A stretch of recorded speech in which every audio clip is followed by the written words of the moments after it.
एक टुकड़ा है कि इससे पहले क्या होता था, जैसे अभी नीरज सर ने बताया कि पहले जो हमारी कहानियां या उपन्यास जो होते थे वो जो है क्या होता था कि जो रियलिटीज है समाज की, जो हकीकतें हैं, उससे हम लोग फरार हासिल किए रहते थे। और आपने देखा कि उन्होंने बताया कि पहले दास्तानें होती थी, उसमें अय्यारी और तमाम इस तरह के, यानी उसमें भूत प्रेत ये सब जो है वो कैरेक्टर हुआ करते थे। तो वहाँ से शुरू हो रहे हैं प्रेमचंद स्टार्टिंग। और आप देखेंगे कि 1936 में जो उन्होंने अपना खुतबा दिया और जिसमें ये लफ्ज उन्होंने इस्तेमाल किया कि अब हमें हुस्न का मेयार बदलना होगा, तो इसमें जो है वो हुस्न की बात कर रहे हैं। और वो हुस्न का आप जानते हैं कि जो है वो यानी ब्यूटी का जो है बहुत लार्जर कॉन्सेप्ट की वो बात कर रहे हैं। कॉन्सेप्ट इस मानों में कर रहे हैं प्रेमचंद,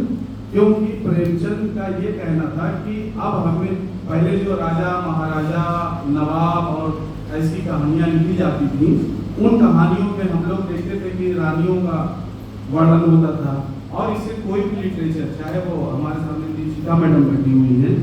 आप देखिए अंग्रेजी लिटरेचर, हिंदी लिटरेचर, कोई भी लिटरेचर आप देखिए स्टार्टिंग में जो है वो उसी पे फोकस था कि जो है उन्हीं का बखान होता था। तो उससे जो है वो हम लोग बाहर आए और बाहर आकर के प्रेमचंद ने ये नारा दिया कि हुस्न को हमें अब मजदूर के पसीने में तलाश करना होगा, एक गरीब किसान की रोटी में तलाश करना होगा, जो हमारा वर्किंग क्लास है उसके स्ट्रगल में हमको जो है वो देखना पड़ेगा कि हुस्न तलाश करना होगा और उसके नए नए पहलू, नए नए आयाम जो है वो हमें सामने लाना होंगे। तो कफन भी डिस्कस हो चुका है। मैं थोड़ा सा शतरंज की बाजी उन्होंने लिखा, उर्दू में भी लिखा, हिंदी में भी है। और जैसा कि सर ने बताया कि उनके लिटरेचर, उनके लिए भाषा तो कोई मसला ही नहीं था, यानी क्या हिंदी क्या उर्दू समान रूप से उन्होंने स्टार्टिंग जो अपनी की सोज़े वतन जो है वो उर्दू से स्टार्ट किया उन्होंने। और उसके बाद जो है आपने बताया कि शरद चंद्र जी ने उनको जो है वो कथा सम्राट के लिए या उपन्यास सम्राट की उपाधि दी। यकीनन वो इस लायक थे कि उन्हें जो है इसकी उपाधि प्रदान की जाए, क्योंकि प्रेमचंद के बारे में जब हम लोग पढ़ते हैं, खासकर हम लोग लिटरेचर के स्टूडेंट होने के नाते, तो मुझे एक चीज ये समझ में आती है कि आज जो लिटरेचर लिखा जा रहा है, जो आज का हमारा साहित्य है, वो किसी भी भाषा का साहित्य है, चाहे उर्दू हो, हिंदी हो, अंग्रेजी हो, संस्कृत हो या किसी भी विदेशी भाषा का लिटरेचर जो हम लोग पढ़ रहे हैं या जिसका हम लोग जो है वो ट्रांसलेशन पढ़ रहे हैं उस भाषा का, उसमें हम लोग ये देखते हैं कि जो बुनियादी हमारा मसला हो गया है लिटरेचर का, और यानी जिसको उर्दू में कारी कहते हैं, यानी पाठक जिसको आप हिंदी में कहेंगे, उसका जो है जो एक रिश्ता होता था, जो प्रेमचंद ने अपनी कहानियों के माध्यम से या प्रेमचंद की परंपरा के लोगों ने जो इस्टेब्लिश किया था, वो बिल्कुल छीड़ हो चुका है। जो हम लोग कहते हैं कि बहुत लोकप्रिय है प्रेमचंद, अभी आपने कहा कि प्रेमचंद बहुत लोकप्रिय है, आज के दौर में भी जो है वो उतने ही ज्यादा लोकप्रिय है, क्योंकि उनकी कहानियों ने आवाम से या कारी से या पाठक से या रीडर से अपना रिश्ता जो है तोड़ा नहीं है आज तक। ये उनका सबसे बड़ा कारनामा रहा है। तो हम देखते हैं कि तरक्की पसंद आया, यानी प्रोग्रेसिव लिटरेचर आया, उसके बाद मॉडर्निज्म आया, फिर पोस्ट मॉडर्निज्म आया, फिर उसके बाद नई नई यानी कंस्ट्रक्शन की थियरी आई, डीकंस्ट्रक्शन की थियरी आई। लेकिन आप ये देखिए कि इतने अच्छे अच्छे नावल लिखे जा रहे हैं, बुकर प्राइज मिल रहे हैं, तमाम तरह के जो है वो उनके अवार्ड भी दिए जा रहे हैं, मगर क्या आप ये कह सकते हैं कि प्रेमचंद की किसी एक अदना सी कहानी या अदना से अफसाने का वो मुकाबला कर सकते हैं? वो नावल बिल्कुल नहीं कर सकते, इसलिए कि उन्होंने आवाम से एक रिश्ता कायम किया, एक जो है यानी पाठक का वो जो रिश्ता है वो प्रेमचंद की और उनकी परंपरा के लोगों में जो वो हमें आज भी नजर आता है। आप दुनिया भर के साहित्य पढ़ते हैं, हम लोग जाते हैं, बुक फेस्टिवल होते हैं और आप देखते हैं कि ज्यादातर साहित्य की रचनाएं खरीदी जाती हैं, पढ़ी जाती हैं, और वो लोग पढ़ते हैं जो साहित्य के विद्यार्थी नहीं हैं, वो किसी भी प्रोफेशन से ताल्लुक रखते हैं, लेकिन वो आप देखेंगे वो क्या पढ़ते हैं। अगर आप देखिए प्रेमचंद पढ़े जाते हैं, कबीर पढ़े जाते हैं, यानी शायरी की बात करें तो कबीर, जो बड़े हमारे जो क्लासिक लिटरेचर के हैं वो ज्यादा पढ़े जाते हैं, वो लार्जर पढ़े जाते हैं। वो इसलिए पढ़े जाते हैं क्योंकि वो अपने कारी से या अपने पाठक से एक रिश्ता बनाते हैं, और वो रिश्ता टूटता नहीं है। बहुत सारी तहरीकें आती हैं, बहुत सारे मूवमेंट्स आते हैं, ट्रेंड्स आते हैं, लेकिन यह है कि प्रेमचंद की परंपरा के लोगों ने जो रिश्ता बनाया है, उनके बहुत सारे ऐसे यानी लेखक हैं या कवि हैं जिन्होंने उस रिश्ते को आज भी बरकरार रखा हुआ है। इस दौर में भी लोग लिख रहे हैं, अगर उनके जैसा लिटरेचर लिखा जा रहा है तो यानी वो जो है लोकप्रिय साहित्य की श्रेणी में आता है, लोग उसी अंदाज में उसको पढ़ते हैं। ये बात हो गई। अच्छा, दूसरी बात अब आई कि जैसे मैंने कहा कि शतरंज की बाजी, हम लोग ये कहते हैं कि प्रेमचंद बहुत ही वर्सटाइल है। आप ये देखिए कि उनका जो विषय वस्तु है वो ये नहीं कि गरीब, मजदूर, आवाम, तमाम तरह के उन्होंने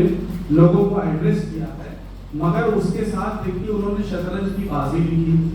अगर आप शतरंज की बाजी, अगर आपने उस यानी उपन्यास को पढ़ा होगा, लघु उपन्यास है, उसको अगर शॉर्ट स्टोरी भी उसको कुछ लोग कहते हैं, उसको अगर आपने पढ़ा होगा और उसके ऊपर आप देखिए कि सत्यजीत रे जैसा आदमी उसके ऊपर इतनी खूबसूरत फिल्म बनाता है, लेकिन सत्यजीत रे का जो नोशन है, यानी उसने जो व्याख्या किया है प्रेमचंद के शतरंज के बाजी की, वो अलग ढंग से किया है, और प्रेमचंद एक अलग ढंग से व्याख्या करते हैं। उसमें दोनों में बहुत ही यानी बेसिक डिफरेंस आ जाता है। डिफरेंस ये आता है कि सत्यजीत रे ये कहते हैं कि उन्होंने क्या किया है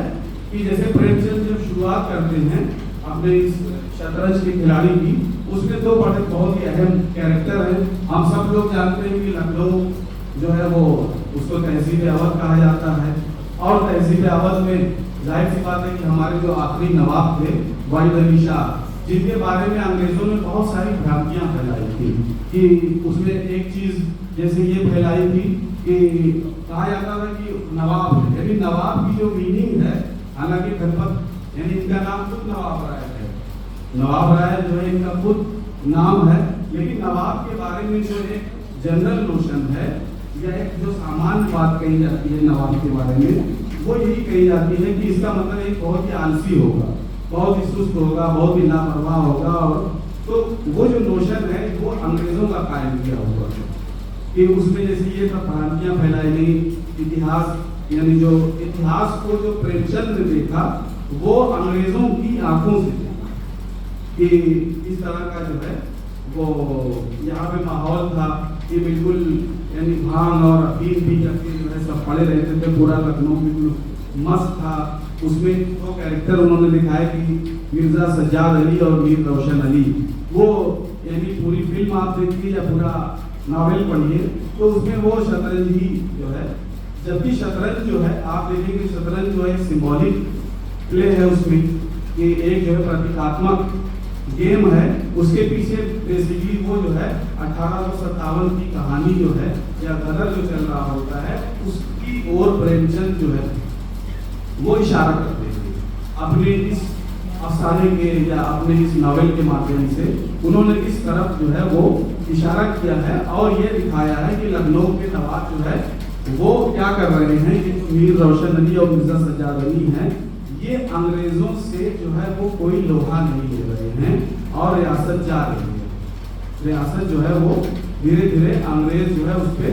धीरे धीरे कब्जा कर रहे हैं। पहले उन्होंने उनको जो है परमिशन नहीं दिया कि आप अपनी जो है नवाब जो है वो अपनी पर्सनल आर्मी नहीं कर सकता। इसमें जो सही सबसे बड़ा था जो आप देखेंगे यानी सत्यजीत रे की जो फिल्म है उसमें आप देखेंगे वो ये बात कहते हैं कि आप यानी वाहिद अली शाह जब जो है वो सुनता है कि अब माजूली होने वाली है यानी एनेक्सेशन होने वाला है, तो वो बीच में मतलब जो है वाहिद अली शाह कहते हैं कि आखिर एक बादशाह अगर बादशाह ना करे तो वो क्या करे। कि उसका कहने का मतलब ये है कि जब उसको कोई पावर ही नहीं है, उसको कोई पॉलिटिकल पावर, एग्जीक्यूशन का कोई पावर नहीं है, तो बादशाह वही करेगा। यानी ये है कि वो महफिलें सजाएगा, क्योंकि उसको बहुत ही सीमित अधिकार थे। तो उसके ऊपर इन्होंने बहुत ही उससे रोशनी डाली है। बहुत अच्छा नावल है, हम सबको उसको पढ़ना चाहिए। एक उनका कोटेशन है, मैं जिसको दोहरा दे रहा हूँ कि उन्होंने ये कहा था कहानी के बारे में, प्रेमचंद, जैसे मैंने कहा कि अभी हमारे नीरज सर ने बताया था कि बहुत ही लोकप्रिय और आवाम से बिल्कुल कनेक्टेड है। तो उन्होंने जो उसके लिए उन्होंने बताया था कि क्यों कनेक्टेड है, कि ऐसा क्या है उनके अंदर कि हम लोग जो है प्रेमचंद की ओर बहुत ज़्यादा आकर्षित हो जाते हैं, बहुत ज़्यादा खिंचे हुए चले आते हैं। अब अभी 3-4 लाइनें जो है मैं आपको पढ़ के सुना देता हूँ कि आप उसमें कहा, उर्दू में उन्होंने अपने एक लेख में कहा कि आला तरीन अफसाना, अफसाना आप जानते हैं वो होता है जिसकी बुनियाद किसी नफ्सियाती हकीकत पर रखी जाए। यानी वो जाहिर सी बात है रियलिस्ट थे, हकीकत पसंद थे और यथार्थवादी थे। तो इसलिए यथार्थ कैरेक्टर, आप कफन को आप ले लीजिए, कितना द्वंद्व है कफन में, आप देखिए कि यानी ये बड़ा जो अदीब होता है या बड़ा शायर या राइटर होता है, बड़ा फनकार, वो हमेशा सवाल कायम करता है। अगर वो सवाल ना करे तो वो बड़ा हो ही नहीं सकता। आप जो है कबीर को पढ़िए, कबीर जो रूढ़िवाद है, जो हमारी परंपराएं हैं, उस पर कितना कुठाराघात करते हैं, कितना सवाल उठाते हैं। इसी तरह आप दूसरे राइटर्स को लिए, गालिब को उर्दू में आप ले लीजिए कि गालिब जो है वो, जब ये गालिब कहते हैं कि है कहाँ तमन्ना का दूसरा कदम या रब, गालिब अपने ही पहले ही अपनी गजलों में कहते हैं, है कहाँ तमन्ना का दूसरा कदम या रब, हमने नक्शे इनका को एक नक्शे पा पाया। यानी उसकी वो व्याख्या भी कर रहा है। पहले तो ये पूछ रहा है ऊपर वाले से कि मेरी तमन्ना का दूसरा कदम, यानी मैंने तो एक ही ढक में पूरा संसार को जो है वो अबूर कर लिया है, अब तू बता कि मैं दूसरा कदम कहाँ रखूं। फिर उसके बाद कह रहा है कि हमने दश्ते इनका को, यानी जो भी संभावनाएं, संभावनाओं का जो जंगल है, उसको हमने क्या किया है कि जो है एक नक्शे पा पाया। यानी एक डग में या एक कदम में हमने उसको अबूर कर लिया है। जाहिर सी बात है भाई, इंसान ने तो चांद पर कमंडे डाल दी है, जितने भी सितारे सैयारे हैं सबके ऊपर इंसान हावी हो गया है। तो इसीलिए गालिब उस जमाने में, यानी 19वीं सदी में गालिब पूछ रहा है कि हम कहाँ पे कदम रखें, ऊपर वाले तू बता। तो वो क्या कर रहा है कि एक सवाल कायम कर रहा है। उसी तरीके से प्रेमचंद भी जो है वो एक क्या कर रहे हैं कि क्वेश्चन इस्टेब्लिश कर रहे हैं हर एक चीज। आप देखिए भाई, उनकी जितने अफसाने हैं, हम लोग को आपने कहा नहीं कितना जोड़ते हैं हमको अंदर से, बिल्कुल। और अच्छा अदीब और अच्छा फनकार वही होता है कि जिसकी कहानियों को या जिसकी शायरी को पढ़ करके आपके अंदर एक फैजान की कैफियत हो जाए। मजहब के ऊपर वो कितना, रूढ़िवाद के ऊपर वो कितना कुठाराघात करते हैं। आप सोचिए कि आज की डेट में अगर कोई कह दे तो उसका तो आप सोचिए पता नहीं क्या हो जाएगा कि यदि इतना ज्यादा वो जो है, अच्छा ये जो है वो राइटर ही कर सकता है, कोई दूसरा नहीं कर सकता। और आखिर में एक बात और जो मुझे पढ़ते पढ़ते मिली, वो मैं आप सबको शेयर कर रहा हूँ कि उसमें उनकी जो है जीवन परिचय में मुझे एक बात मिली कि प्रेमचंद का अपनी पहली बीवी से विवाह नहीं था। अब ये बात मैं इसलिए कह रहा हूँ कि इसका मतलब यह है कि जितने भी शादीशुदा लोग हैं वो कोई बड़ा काम नहीं कर सकते। आप देखिए आप देखिए कि जितने भी बड़े फनकार हैं उनकी मैरिड लाइफ हमेशा डिस्टर्ब है, और उसी डिस्टर्बनेस का ये जो है परिणाम है। हमारे सलीम भाई नहीं कह रहे थे कि अगर सोज़े वतन नहीं जलाया जाता तो क्या होता कि सोज़े वतन नहीं जलता तो हमको इतना बड़ा राइटर नहीं मिलता। लेकिन ये पर्सनली मैं बता रहा हूँ, ये मेरा मानना है कि अगर इनकी पर्सनल लाइफ डिस्टर्ब नहीं रहती तो हमको प्रेमचंद इतने बड़े विराट रूप में नहीं मिलते। यही मैं अपनी बात